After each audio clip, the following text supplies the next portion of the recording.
Good morning. Hello everyone. Welcome back to my channel Priya Lifestyle and welcome back to my Facebook page Priya Official.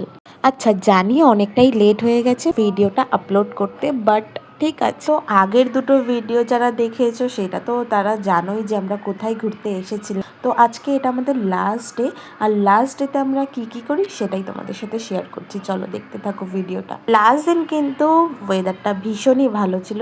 তো সকাল সকাল উঠে আমরা fresh ট্রেশ হয়ে বেরিয়ে পড়েছিলাম চিড়িয়াখানায়, কারণ বেশি লেট করা যাবে না, আবার বাড়ির দিকে বেরোতে হবে। তো তার জন্য সকালে উঠেই ফ্রেশ হয়ে একদম আমরা বেরিয়ে পড়ি। যখন চিড়িয়াখানায় এসেছিলাম তখন কিন্তু একটু রোদ ছিল আর ভীষণই একটা গরম ছিল।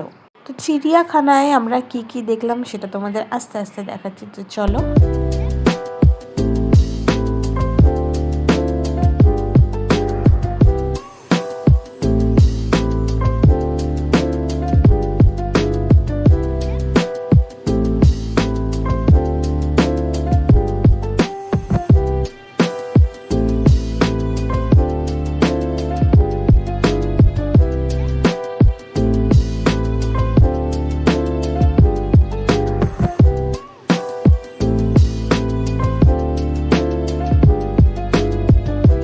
কে কে গেস করতে পারছো এটা কি? উড়ে গেল আমাদেরকে দেখে, লিটারেলি আমাদেরকে দেখেই উড়ে গেল। তো তোমরা গেস করো, আমি তারপরে দেখাচ্ছি।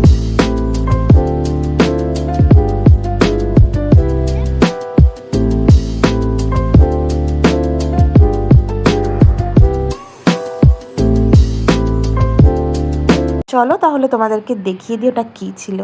এই যে দেখো, লিটারেলি আমরা যখন সামনে দাঁড়িয়েছি, মানে আমাদেরকে যখন দেখতে পেরেছে ওরা, তখন নাচা স্টার্ট করেছিল। আর ওরা হয়তো ছোট ছিল ওই জন্য ওদের পাখনাটা ছোট, কিন্তু ভীষণই সুন্দর। মানে এরা দুজনই, এদের দেখে আমরা অন্যদিকে চলে যাচ্ছিলাম, তখন কিন্তু ওরা নাচা বন্ধ করে দিয়েছিল, মানে ওরা আমাদেরকে দেখেই নাচছিল। তো যাই হোক, তারপরে বাজ পাখি দেখলাম। কিন্তু আমরা যাকে দেখার জন্য চিড়িয়াখানায় এসেছি তাকেই দেখতে পাচ্ছি না। আমি তো একদম ভাবছিলাম, মানে আমরা সবাই ভাবছিলাম যে এই সাইডটা দিয়ে দেখা যাবে, আবার চলে আসবে কিনা, ভয় লাগছিল, কারণ ছোট ছোট নেট দেওয়া। তো দেখা পাচ্ছিলাম না, সবাই দেখতে দেখতে যাচ্ছিলাম। কেউ বাঁ সাইডে দেখছিল, কেউ ডান সাইডে দেখছিল। তারপরে দেখতে পারি, হ্যাঁ হ্যাঁ, বাঘই বাঘই। কারণ আমরা লঞ্চে যখন গিয়েছিলাম তখন কিন্তু তার দেখা পাইনি, বাট এই চিড়িয়াখানায় এসে একদম সামনাসামনি দেখতে পেরেছি। ভাই ভীষণই ভীষণই মানে স্ট্রং ছিল। চিড়িয়াখানায় আমি পুরীতে যখন নন্দনকাননে গেছিলাম তখন কিন্তু মানে বাঘগুলোকে দেখেছিলাম, কিন্তু একটু নেতানো, মানে ততটা জোর নেই। বাট সুন্দরবনে তো অবভিয়াসলি থাকবেই রয়্যাল বেঙ্গল টাইগার। তারপরে দেখতে পারলাম কুমিরকে। কুমিরটা কিন্তু পুরো ব্রিজের তলায় ছিল, নড়ছিল, মানে এটা হয়তো আমি ক্যাপচার করতে পারিনি, কিন্তু নড়ছিল। তো যাই হোক, এই ছিল। আমার কিন্তু সত্যি কথা বলতে আমার কিন্তু ময়ূরটাকে দেখে বেশি পছন্দ হয়েছে, কারণ আমি লাইফে ফার্স্ট টাইম ময়ূরের নাচ দেখলাম। ছোট হোক আর বড় হোক, নাচ ছিল কিন্তু দারুণ। সেই এক্সপিরিয়েন্সটা ভীষণই ভালো ছিল আমার। তো তারপরে দেখছিলাম সাইডগুলো, একটা জায়গায় না এরকম মানে বড় নেটটা একটা বড় একটা ফাঁক করা ছিল, ওখান থেকে কি হয় আমি জানি না। হয়, আমরা তো বলা বলি করছিলাম যে ওখান থেকে মনে হয় বাঘ ঢুকে পড়েছিল, তার জন্য ওখানটা ছেঁড়া। আর এই যে এটা হচ্ছে সুন্দরী গাছ, ফেমাস সুন্দরবনের সুন্দরী গাছ। তারপরে চিড়িয়াখানা থেকে তো আমরা বেরিয়ে গিয়েছিলাম। চিড়িয়াখানায় যারা সুন্দরবনে আসবে বা ঝড়খালিতে আসবে তারা এই চিড়িয়াখানাটা একবার আসতে পারো, কারণ বাচ্চাদের পার্কও আছে, বসার জায়গাও আছে, ভীষণই ভালো।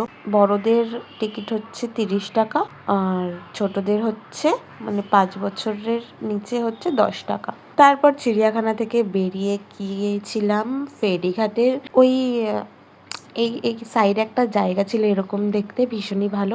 আমরা তো ফটো ভিডিওস করতে গিয়েছিলাম, তো সেরকম করেছি। আমি একটা রিলসও পোস্ট করেছি আমার ইনস্টাগ্রামে, তোমরা চাইলে দেখে আসতে পারো। দেন আমরা খাওয়া দাওয়া করে একটু রিসর্টে চলে এসেছিলাম, কারণ সব কিছু গুছাতে হবে ব্যাগ ফ্যাগগুলো। তো ততক্ষণ এই বাচ্চা কুচ্চে সবগুলো পুকুরে স্নান করছিল, আমি একটু বসেছিলাম কারণ ভীষণ গরম লাগছিল। আর পুকুরের ঠান্ডা হাওয়াটা একটু নিচ্ছিলাম, ভীষণই মানে শান্তি লাগছিল এই পুকুরের হাওয়াটা।